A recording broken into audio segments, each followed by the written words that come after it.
Welcome in my history class study with शरण IAS। आज हम अध्ययन करेंगे इतिहास में काल विभाजन। इतिहास में काल विभाजन हम क्यों करते हैं या क्यों किया गया है।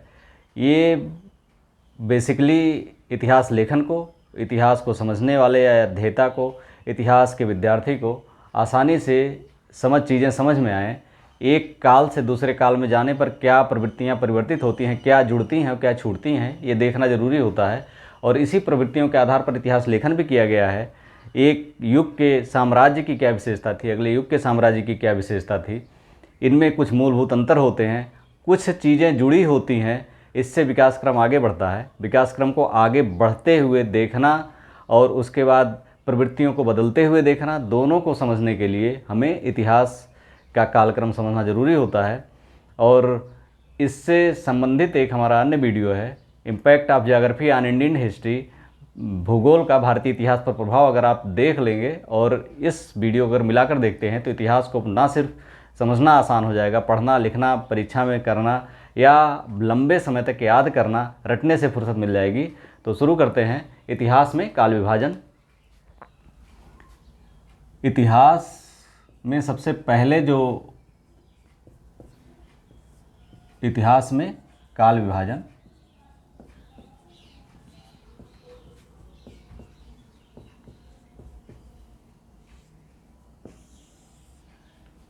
इतिहास को पहले उनके लिखे जाने या लिखने के लिए, इतिहास लेखन के लिए जिन सामग्रियों की ज़रूरत पड़ती है उनकी उपलब्धता के आधार पर सबसे पहले बांटा गया है। इतिहास को 3 भागों में इस आधार पर बांटा गया है। पहला तो है प्राग इतिहास, दूसरा है आदि इतिहास और तीसरा ऐतिहासिक काल। इन तीनों में जो मूलभूत अंतर है, जैसे हम इसको लिख सकते हैं, पहला है प्रागैतिहासिक काल, प्रागैतिहासिक काल।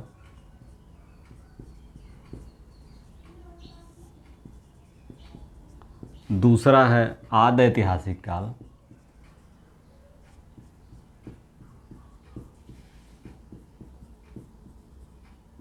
और तीसरा है ऐतिहासिक काल।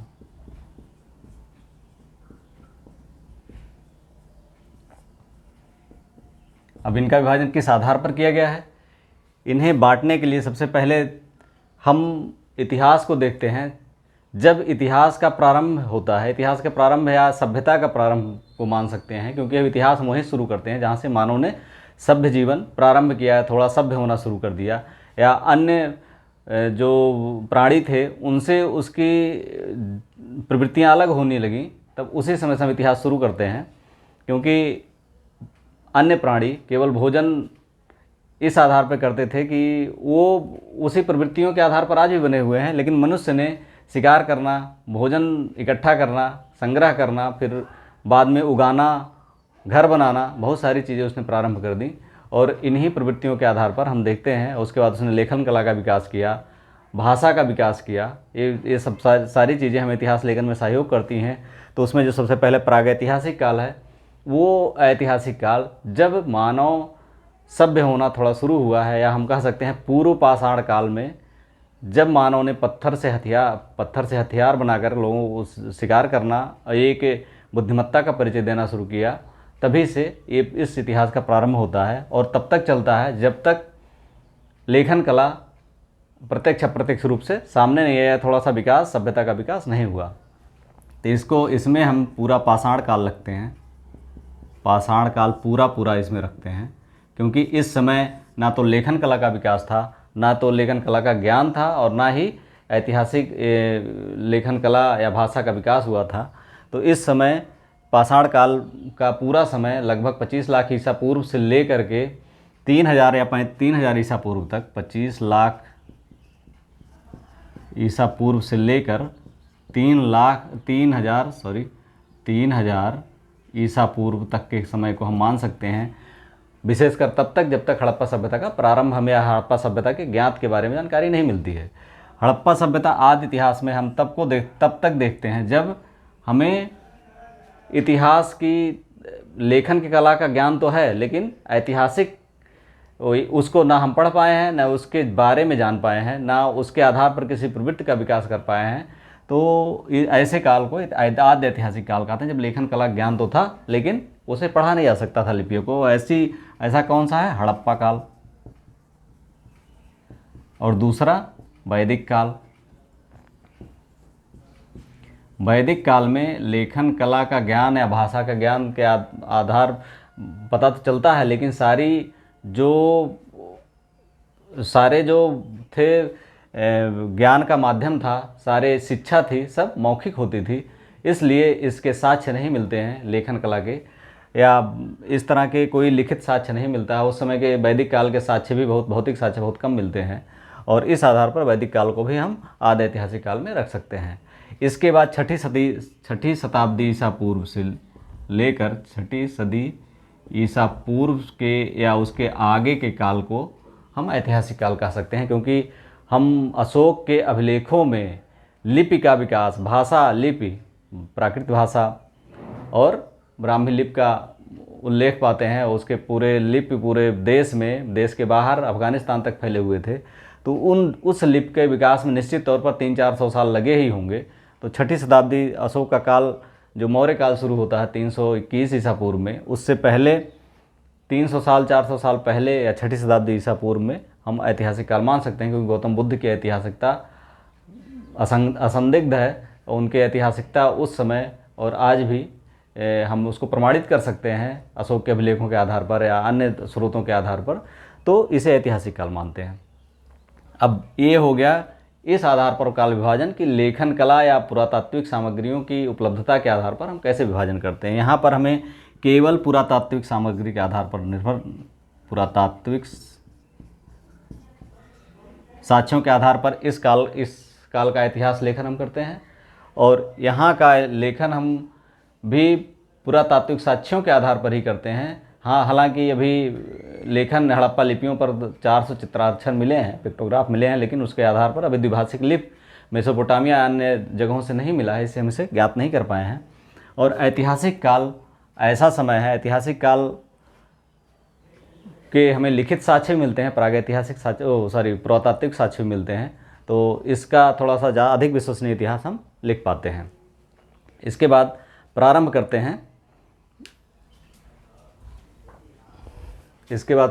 हैं इतिहास लेखन का। इतिहास लेखन को उनकी प्रवृत्तियों या काल की प्रवृत्तियों के आधार पर विभाजन कैसे किया गया है, इसे हम देखते हैं।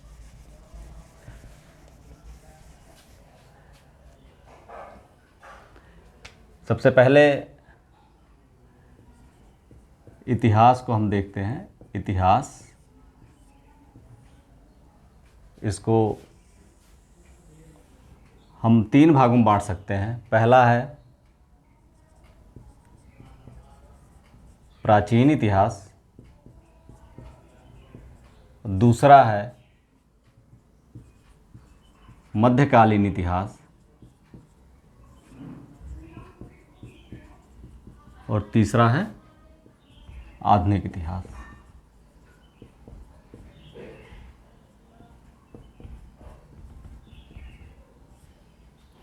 अब प्राचीन इतिहास शुरू करते हैं।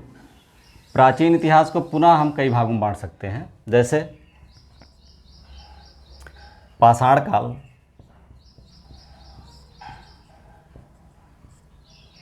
प्राचीन इतिहास का काल ये हम बता दें, यहाँ लिख दे रहे हैं। प्राचीन इतिहास को आप इतिहास या 25 लाख ईसा पूर्व से ले करके आप इसको ले जा सकते हैं 750 ईस्वी तक या 800 तक कर सकते हैं, जब तक पूर्व मध्यकाल का शुरुआत नहीं होती, 800। और मध्यकालीन इतिहास को आप 800 ईस्वी से ले करके जा सकते हैं 1707 ईस्वी तक। और आधुनिक इतिहास को ले जा सकते हैं 1707 से 1947 तक, या उसके बाद भी आज तक का इतिहास इसमें आ सकता है।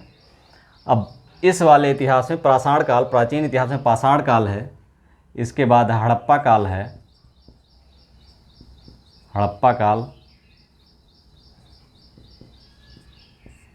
तीसरा है वैदिक काल,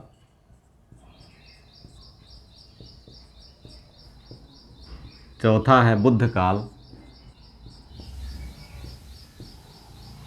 पांचवा है मौर्य काल, छठा है मौर्योत्तर काल,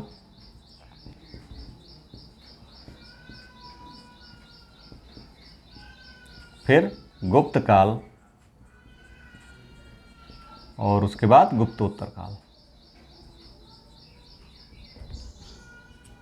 गुप्तोत्तर काल, ठीक। अब पाषाण काल का समय जो हम मान सकते हैं, इसको अभी हमने बताया 25 लाख ईसा पूर्व से ले करके कब तक मान सकते हैं इसको, जब तक हड़प्पा काल शुरू नहीं हो सकता हुआ था 3000 ईसा पूर्व तक। हड़प्पा काल को 3000 ईसा पूर्व से ले करके 1750 ईसा पूर्व तक, वैदिक काल को 1750 ईसा पूर्व से लेकर के 600 ईसा पूर्व तक, इसको 600 ईसा पूर्व से लेकर के 325 ईसा पूर्व मान सकते हैं या 350 ईसा पूर्व मान सकते हैं, ईसा पूर्व तक। मौर्य काल को 321वें मौर्य ईसा पूर्व जो है, इसमें मौर्य चंद्रगुप्त मौर्य शासक बनता है 321 से 185 ईसा पूर्व तक। और मौर्योत्तर काल 185 ईसा पूर्व से लेकर के कहाँ तक जाता है, जब तक गुप्त काल शुरू नहीं होता है, यानी 300 ईसा पूर्व 300 ईस्वी मान सकते हैं, ईस्वी। और गुप्त काल 319 ईस्वी से ले करके हम मान सकते हैं 550 ईस्वी तक, जब तक गुप्त काल का पतन नहीं होता है। और गुप्तोत्तर काल 550 से ले करके 800 तक मान सकते हैं। अब ये इतना काल विभाजन। अब इसमें पाषाण काल में पुनः हम काल विभाजन करते हैं। पाषाण काल को अगर देखते हैं तो पूर्व पाषाण काल,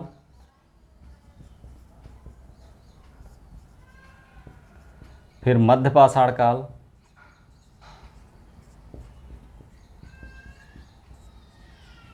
और फिर नवपाषाण काल। पूर्व पाषाण काल को पुनः तीन भागों में बांटते हैं। कौन कौन से? उच्च पूर्व पाषाण काल,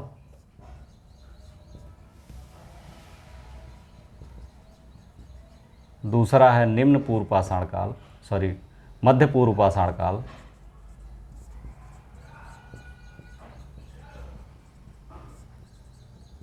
और तीसरा है उच्च पूर्व पाषाण काल।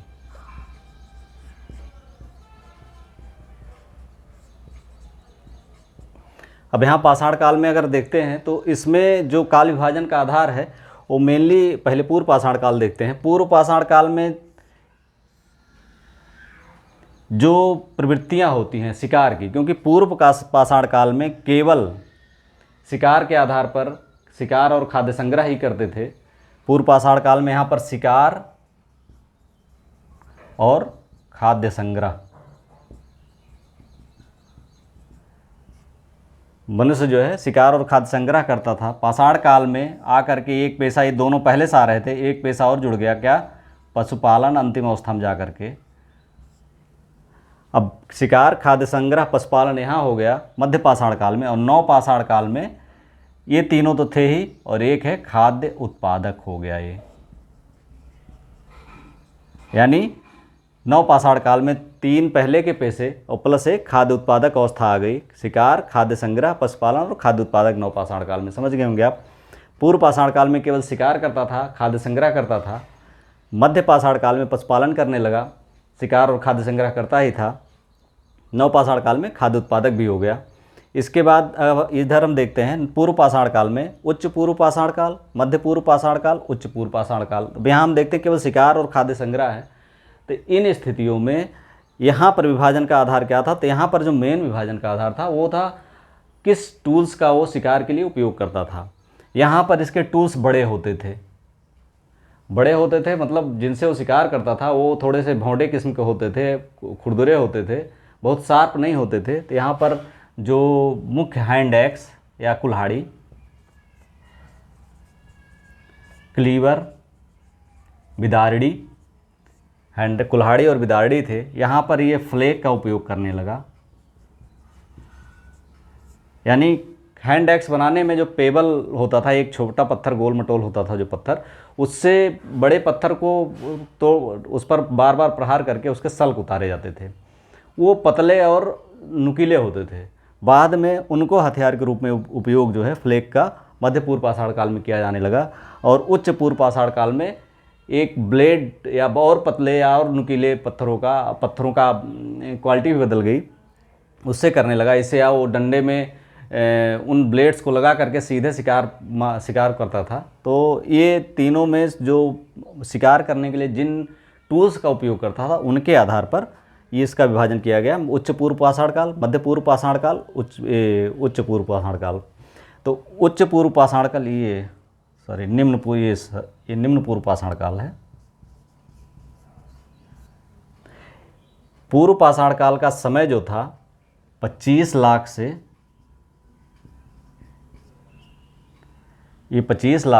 1 लाख ईसा पूर्व तक था। मध्य पूर्व पाषाण काल का समय जो है ये 1 लाख से 40,000 ईसा पूर्व तक था, और नव पाषाण काल का समय ये 40,000 से ये 1 लाख से लेकर के ये मध्य पाषाण काल का समय जो है यहाँ पर हम देखते हैं। पहले ये 25 लाख से 1 लाख तक समय था, और ये 1 लाख से 40,000 वर्ष तक था, 40,000 वर्ष तक ईसा पूर्व तक। और ये 40,000 ईसा पूर्व से उच्च पूर्व पाषाण काल जो था वो 40,000 ईसा पूर्व से 10,000 ईसा पूर्व तक था। यहाँ से होगा 25 लाख ईसा पूर्व से 1 लाख ईसा पूर्व तक निम्न पूर्व पाषाण काल, मध्य पूर्व पाषाण काल 1 लाख से 40,000 वर्ष तक, और 40,000 से 10,000 ईसा पूर्व तक उच्च पूर्व पाषाण काल। मध्य पाषाण काल जो था वो 10,000 ईसा पूर्व से 7,000 ईसा पूर्व कह सकते हैं, 7,000 ईसा पूर्व तक। और नव पाषाण काल 7,000 ईसा पूर्व से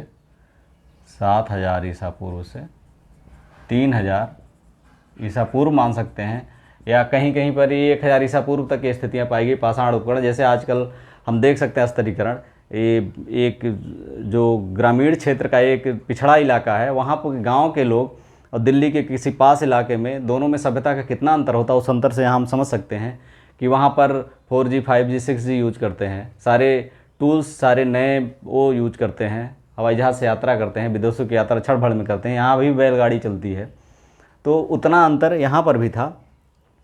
तो कहीं कहीं 1,000 ईसा पूर्व तक भी ये नव पाषाण काल चलता रहा, और ये स्तरीकरण हर युग में होता रहा कि सभ्यता कुछ जगहों पे आगे बढ़ जाती है, कुछ जगहों पर पीछे रह जाती है। तो ये सभ्यता का जो उच्च स्तर होता है उसी को मान करके इसका निर्धारण किया गया है। यहाँ आप समझ गए होंगे। और यहाँ पर हम जानते हैं कि पूर्व पाषाण काल में, मध्य पूर्व पाषाण काल में जो भीमबेटका वगैरह की जो गुफाएं मिली हैं, वहाँ पर परचिंग पक्षी या अनाज पर जीने वाले पक्षी नहीं मिले हैं। इससे पता लगता है कि ये लोग अनाज नहीं उपजाते थे, ये गुफाओं में रहते थे, वहाँ पर गुफाओं में ही चित्र मिले हैं। अब आगे आते हैं हड़प्पा काल। हड़प्पा काल में 3,000 ईसा पूर्व से 1750 ईसा पूर्व तक की स्थितियाँ पाते हैं। इस काल में जो मुख्य परिवर्तन होता था नव पाषाण काल से इस काल में खाद्य उत्पादन हुआ, और ये घर बनाने की जो परंपरा, हम मेहरगढ़ जानते हैं, वहाँ बर्तन लोग बना लेते थे। तो बर्तन बनाने की परंपरा और जो घर बनाने की परंपरा थी, खाद्य उत्पादन की परंपरा थी, सारी परंपराएं मेहरगढ़ में पाई जाती हैं। और मेहरगढ़ जो सिंधु घाटी सभ्यता विकसित हुई है उसके जस्ट पश्चिम में है, बलूचिस्तान में है। तो ये स्पष्ट रूप से इस सभ्यता का पूर्व रूप यहाँ कह सकते हैं, यहाँ पर था, एक ग्रामीण रूप था। वो आगे विकसित होकर के 3,000 ईसा पूर्व के आसपास वो विकसित होनी शुरू हुई, और 2250 तक आकर के एक विकसित रूप में हमें हड़प्पा काल के रूप में दिखाई देती है। यहाँ पर वाणिज्य व्यापार भी उत्पन्न होता है, कृषि होता है, और तमाम सारे जो क्रियाकलाप होते हैं, वैदेशिक व्यापार चलता था, और मुहरें थी, और यहाँ पर जो ताम्र, एक जो नवपाषाण के बाद एक शार्ट टर्म के लिए ताम्र पाषाणिक ग्रामीण बस्तियों का अस्तित्व आया। तो क्योंकि सबसे पहली ज्ञात जो इतिहास में वस्तु है वो तांबा है, धातु है वो तांबा है।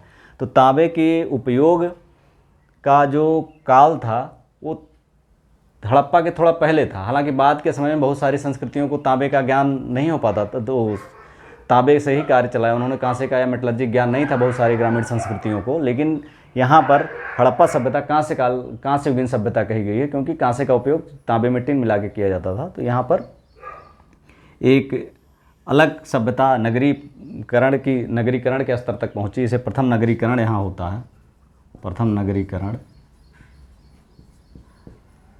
यहीं पर हम पहली बार पूजा की या पूजा, प्रकृति की पूजा, माता देवी की पूजा, इस तरह के लक्षण पाते हैं।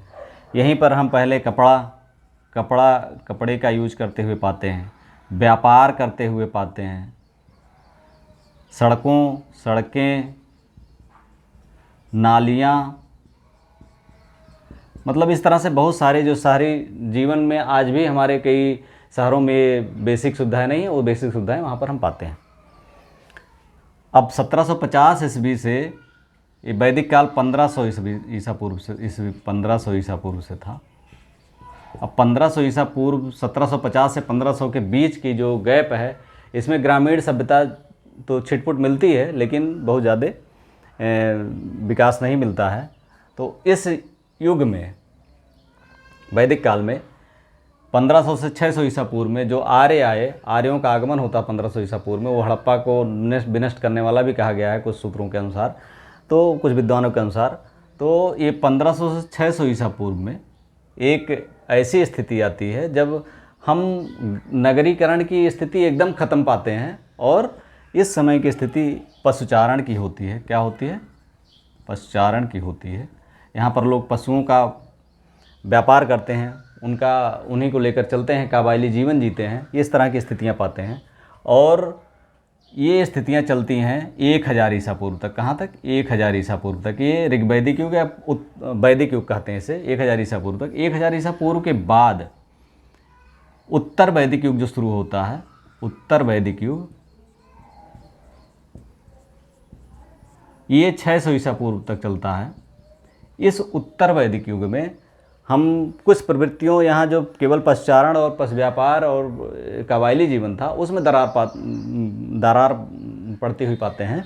यहाँ पर आकर के लोग, एक तो सबसे बड़ी चीज़ जो होती है, यहाँ वैदिक काल में लोहे का ज्ञान नहीं था, उत्तर वैदिक काल में लोहे ज्ञान होता है। इससे जो है पेड़ों को काटना, कठोर धातु होती है, आसान होता है, और सभ्यता पूर्व की तरफ विस्तृत होती है। पंचनद प्रदेश में थी वैदिक काल, और ये पांचाल प्रदेश में आ गई, या बुंदेलखंड, आज का हमारा जो रुहेलखंड का क्षेत्र है, बरेली वाला क्षेत्र, यहाँ तक के पहुँच गई उत्तर वैदिक युगीन सभ्यता। उससे आगे भी बढ़ गई गंगा घाटी में। कहने का तात्पर्य है कि सिंध घाटी से या पंचनद प्रदेश से गंगा घाटी में सभ्यता उत्तर वैदिक युग वाली आ गई। अब 600 ईसा पूर्व तक ये, एक तो इनको लोहे, ऋग वैदिक और वैदिक काल और उत्तर वैदिक में अंतर ही है कि एक तो लोहे का ज्ञान, दूसरी चीज़ इनके कबायली जीवन में दरार पड़ना, और अस्थाई जीवन की शुरुआत यहाँ पर शुरू हो जाती है। जबकि यहाँ अस्थाई जीवन के बहुत कम साक्ष्य मिलते हैं वैदिक काल में, जबकि उत्तर वैदिक काल में अस्थाई जीवन के साक्ष्य मिलने लगते हैं। महाजनपदों के या जनपदों के जनपदों के बनने की जो प्रवृत्ति होती है, धीरे धीरे प्रारंभ दिखने लगती है। अब फिर जो है यही स्थितियाँ वैदिक काल में आते हैं।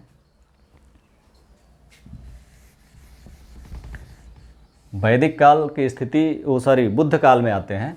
तो जो उत्तर वैदिक काल में जन से जनपद बनने की स्थिति थी, वो यहाँ महाजनपद की स्थिति आती है, महाजनपद की स्थिति आती है। और दूसरी जो एक नई प्रवृत्ति यहाँ जन्म लेती है, यहाँ पर वैदिक काल में कुछ कर्मकांडों, जैसे यज्ञ या यज्ञ में हवि देना, इस तरह की प्रवृत्तियाँ, पूजा करना, पूजा पाठ, मंत्र पढ़ना, वैदिक मंत्र, ऋग 4 वेद हम जानते हैं, वो मंत्र हैं, गद्य और पद्य में लिखे गए हैं कुछ। तो उन मंत्रों के सहारे हम देवताओं को आह्वान करते थे।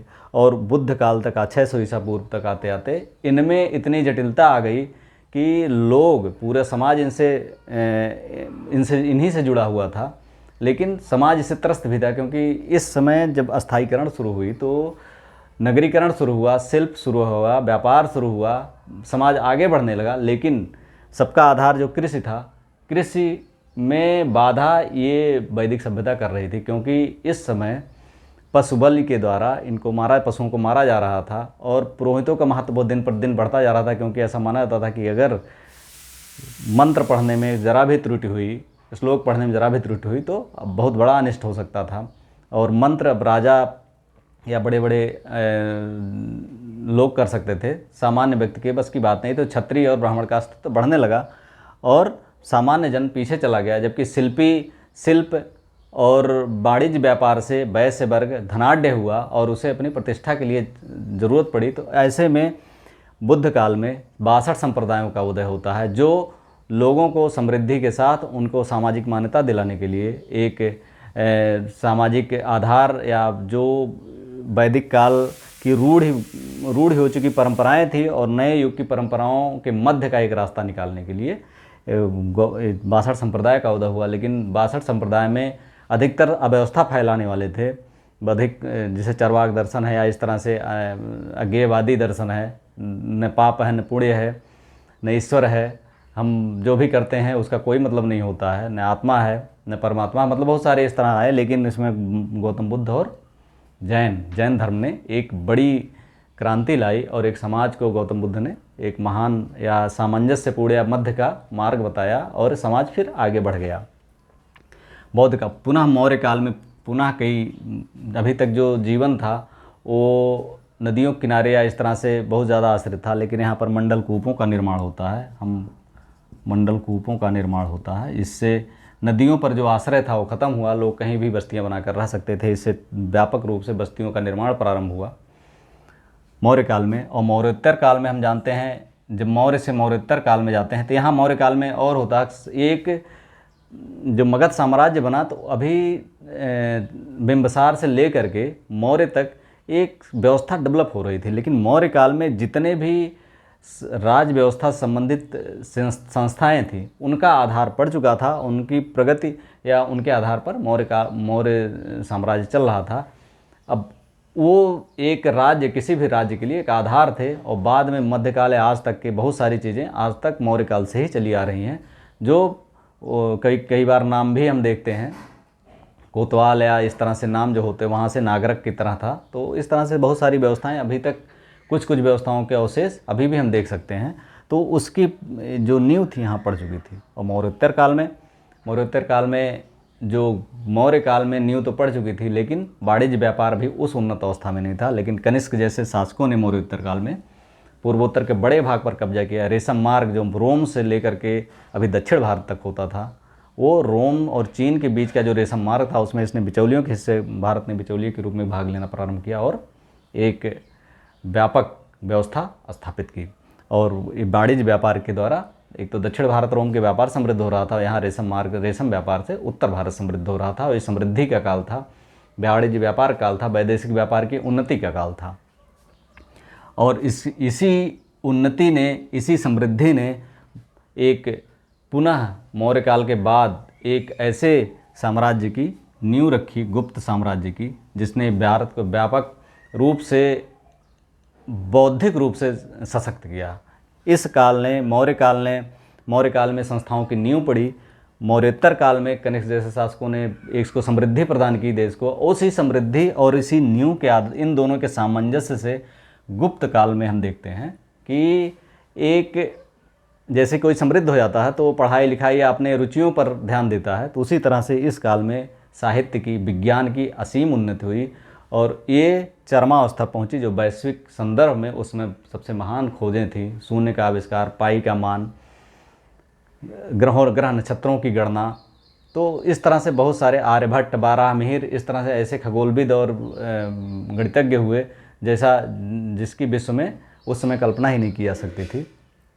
ये काल जो है, लेकिन ये काल आगे जब बढ़ता गुप्तोत्तर काल में, तो ये पतन का काल होता है। यहाँ पर इस परंपरा को आगे बढ़ाने के लिए ना तो उनके पास समृद्धि रह गई, क्योंकि व्यापार वाणिज्य की यहाँ उपेक्षा हुई और स्थानीय जो व्यापार वाणिज्य के आधार पर जो वैदेशिक व्यापार था वो तो एकदम ख़त्म हो गया। स्थानीय रूप से जो एक रूढ़वादी परंपरा कह सकते हैं, एक जड़ व्यवस्था धीरे धीरे आने लगी और सामंतवाद जिसे कहते हैं, सामंतवादी व्यवस्था ने स्थानीयता को, क्षेत्रीयता को बढ़ावा दिया और वैश्विक जो ग्लोबल विलेज के रूप में या ग्लोबल जो भारत की ग्लोबल स्थिति थी उसको पीछे किया।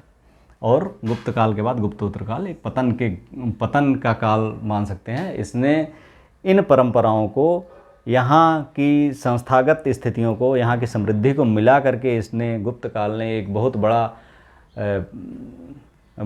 बड़ी उपलब्धि हासिल की जो आज भी हमारे लिए गौरव की बात है। लेकिन गुप्तोत्तर काल में हर चीज़ उपेक्षा और विकेंद्रीकरण का दुरुपयोग करते हुए सामंतवादी व्यवस्था आगे बढ़ी और 800 से 1200 ईस्वी, 800 से यहाँ मध्यकालीन व्यवस्था में 800 से 1200 का काल जो होता है, मिटा दे रहे हैं इसको, ये 800 से 1200 का काल यहाँ देख सकते हैं। 800 से पूर्व मध्यकाल कहते हैं उसे, पूर्व मध्यकाल। ये 800 से 1200 ईस्वी, ये सामंतवाद का चरम काल था और यहाँ पर इसे राजपूत काल भी कहते हैं। आपस में भारत में लड़ने का, एक दूसरे से ईर्ष्या करने का, एक दूसरे को नीचा दिखाने का, एक दूसरे का क्षेत्र हड़पने का एक काल था। और इसी काल में इनकी कमियों को देखते हुए, इनकी कमजोरी को देखते हुए एक बार हड़प्पा की सभ्यता में आर्यों ने इनको अतिक्रमित किया और भारत पर कब्जा किया। और ये इस काल में मुस्लिम आक्रमणकारियों ने 800 से 12 जो मध्य एशिया में घुमंतू प्रवृत्ति के थे, जो एक कबायली जीवन जीते थे और उनकी मोबिलिटी बहुत ज़बरदस्त थी, उन्होंने पुनः इस भारत पर 800 से 12 ईस्वी में, 800 से 1200 ईस्वी के बाद कब्जा करना प्रारंभ कर दिया और इस सल्तनत काल की स्थापना की, मध्यकालीन इतिहास की स्थापना की। और ये सल्तनत काल के नाम से जाना गया। क्योंकि ये मुस्लिम थे, उन्होंने अपनी सल्तनत स्थापित की, साम्राज्य स्थापित किया। और इसका समय जो था 1200 से मान सकते हैं 1526 तक, 26 ईस्वी तक था। 1526 में पानीपत का प्रथम युद्ध, जब बाबर ने इब्राहिम लोदी को, जो अंतिम सल्तनत काल का अंतिम शासक था, उसको हरा दिया। और हराने के बाद एक नए साम्राज्य की स्थापना की। इसे मुगल काल कहा जाता है। मध्यकाल में मुगल काल, ये होता है मुगल काल। मुगल काल 1526 से 1707 तक वैसे मानते हैं, लेकिन इसका आधार जो है बहादुर शाह जफ़र 1857 के युद्ध में, जब अंग्रेज़ों ने उसको पेंशन दे करके 1857 के युद्ध में भाग लेने के कारण बहादुर शाह जफ़र को रंगून भेज दिया, निष्कासित कर दिया गया। उसकी मृत्यु के बाद इस वंश का अंतिम शासक भी समाप्त हो जाता है। आधुनिक काल को भी इसी तरह हम बांट सकते हैं। हालांकि 1600 ईस्वी में ईस्ट इंडिया कंपनी की स्थापना हुई थी, लेकिन इसे व्यापार वाणिज्य जो है चलता रहा उनका। ये 1707 से ये 1857 तक ये व्यापार वाणिज्य का काल था। ये ईस्ट इंडिया कंपनी